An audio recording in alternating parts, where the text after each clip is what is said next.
In the misty embrace of Japan's ancient mountains, where the peaks of Tokuyama rise like silent guardians cloaked in perpetual shadow, lies a town that seems frozen in time.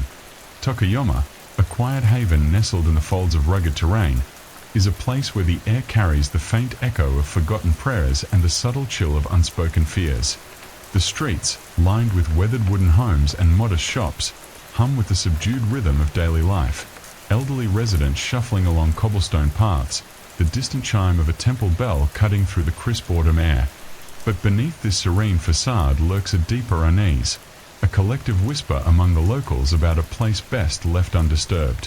For generations, tales have been passed down like heirlooms, stories of Yamakaga Jinga, a shrine hidden in the dense forest just 20 minutes beyond the town's edge. It's not merely a site of worship, it's a boundary, a fragile line where the world of the living brushes against the restless domain of the dead.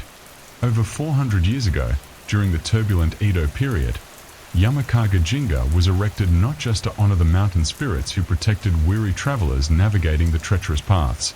No, its true purpose was far more sinister, concealed in the shadows of official records and whispered folklore.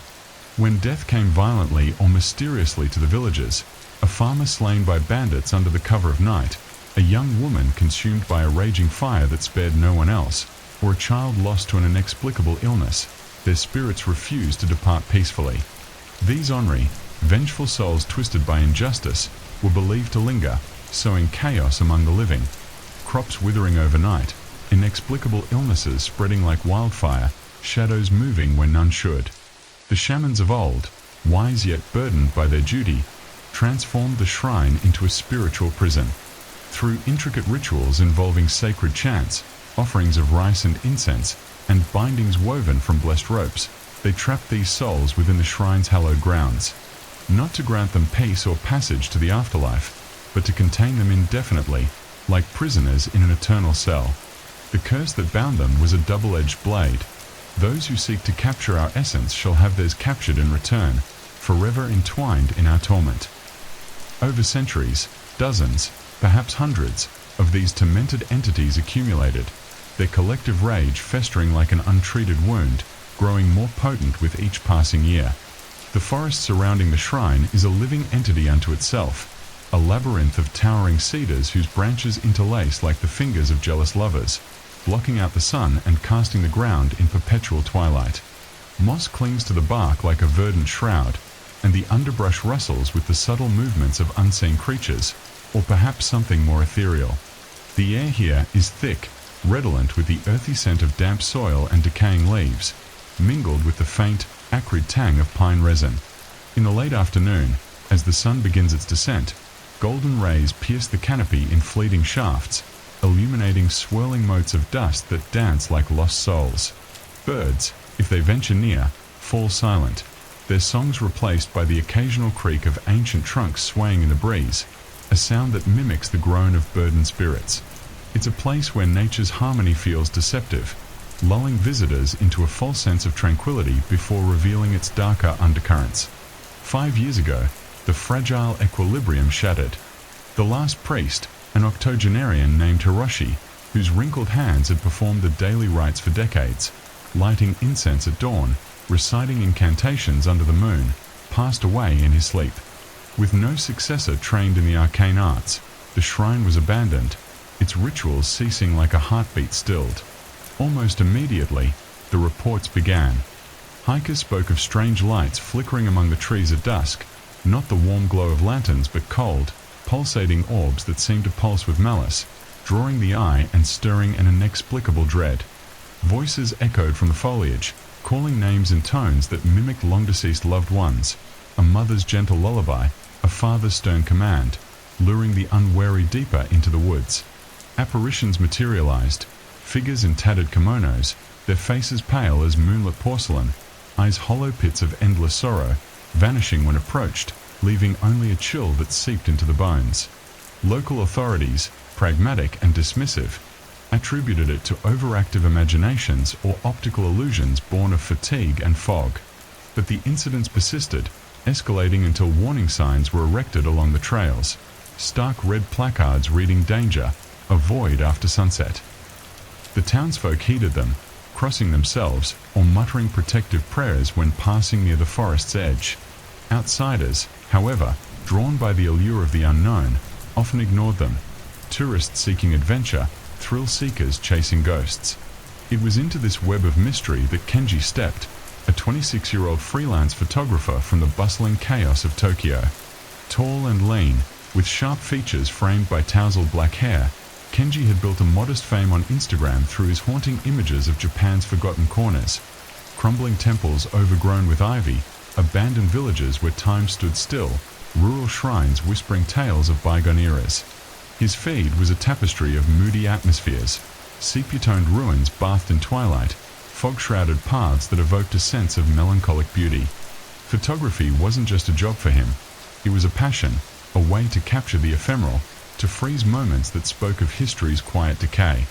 When he stumbled upon online forums buzzing about Yamakaga Jinga, the cursed shrine with its recent surge in paranormal whispers, curiosity ignited within him like a spark in dry tinder.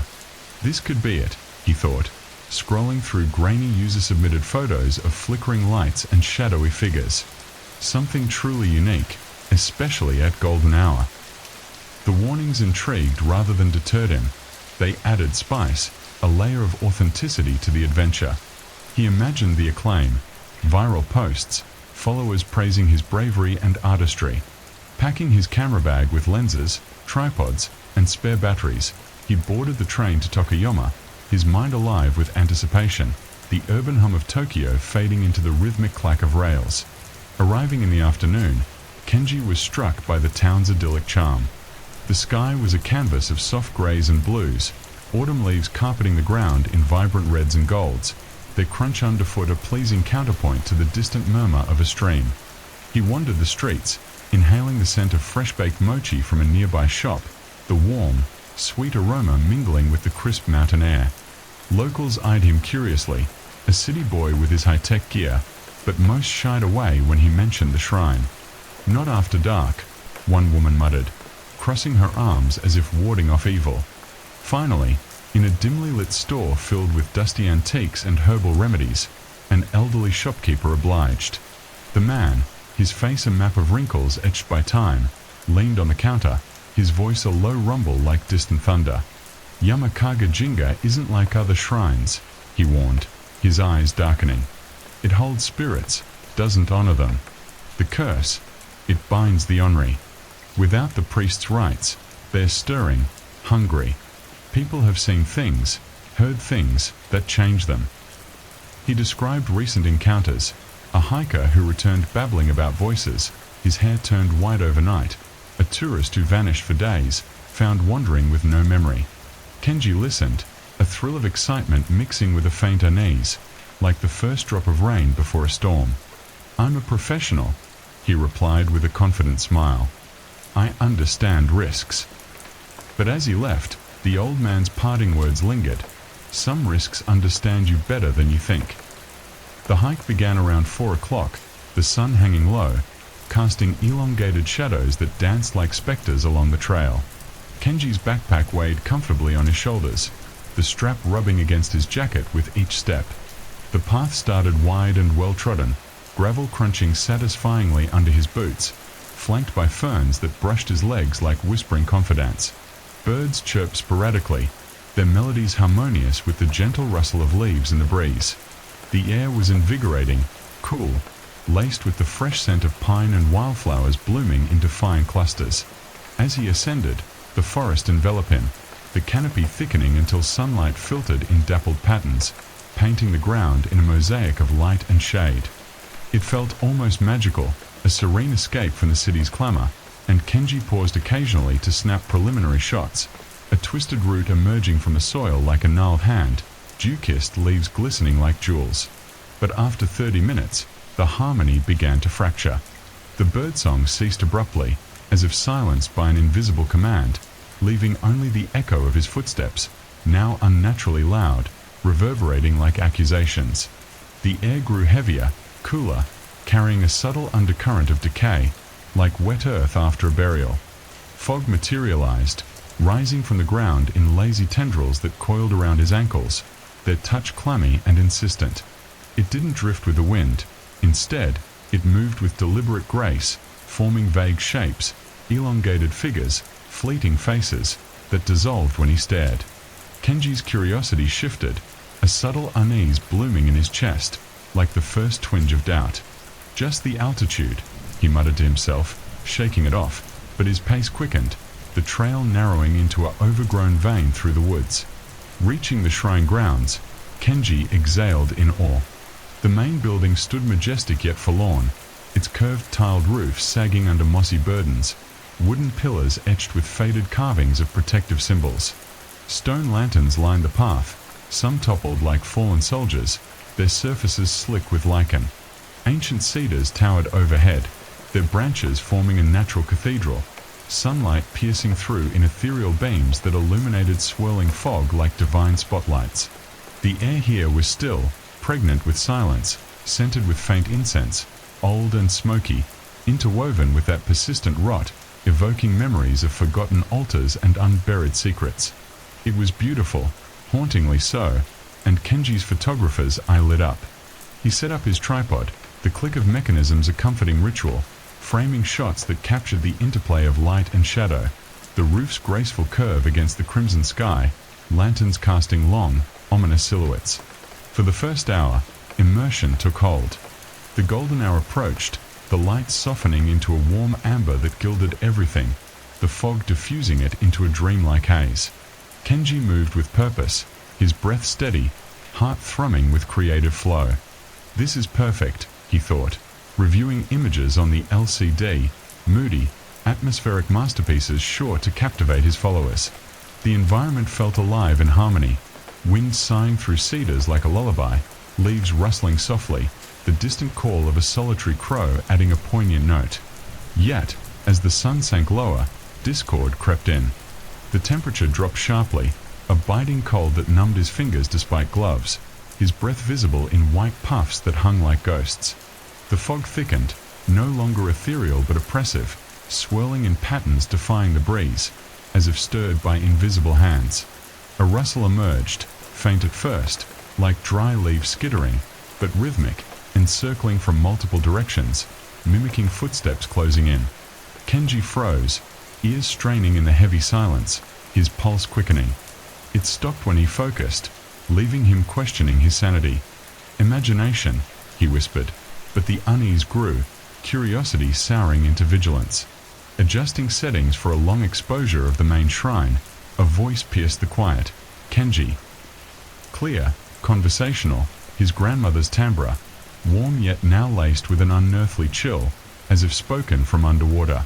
She, who had nurtured his art with stories of old Japan, dead 5 years. Shivers cascaded down his spine. He spun, scanning the mist, heart pounding like a drum in his chest. Nothing. Only the fog, mocking with its silent swirls. Rationality battled fear. Wind acoustics? Hallucination from isolation. But the familiarity gnawed, planting seeds of dread. Shadows flitted in his periphery, elusive as smoke, vanishing upon direct gaze. The cold intensified, seeping into his bones, the stench amplifying, incense tainted by something organic, like blood-soaked earth. The main doors stood ajar, creaking faintly as if breathing.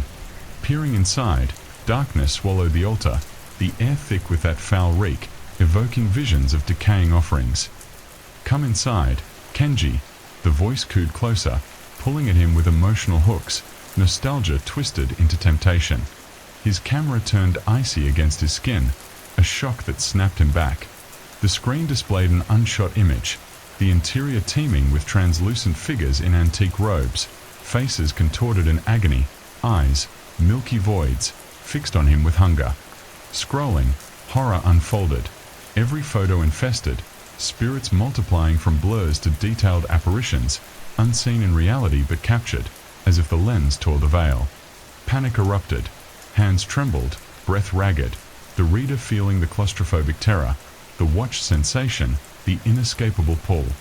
Fog twisted into grasping forms, voices chorusing, grandmother's plea joined by others, family echoes, strangers' wails, demanding, desperate, "Stay with us."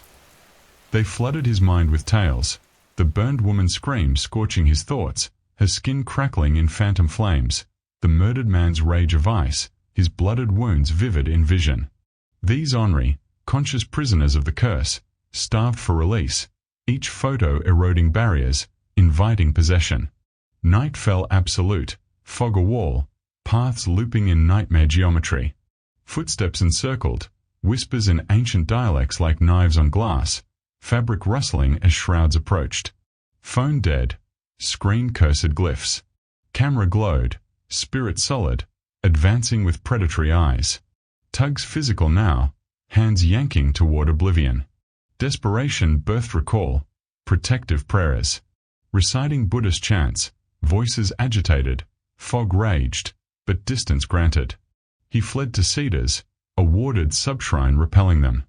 Besieged yet safe, modern ghosts appeared, Tishi, missing Pierre, whispering, delete to break the bridge.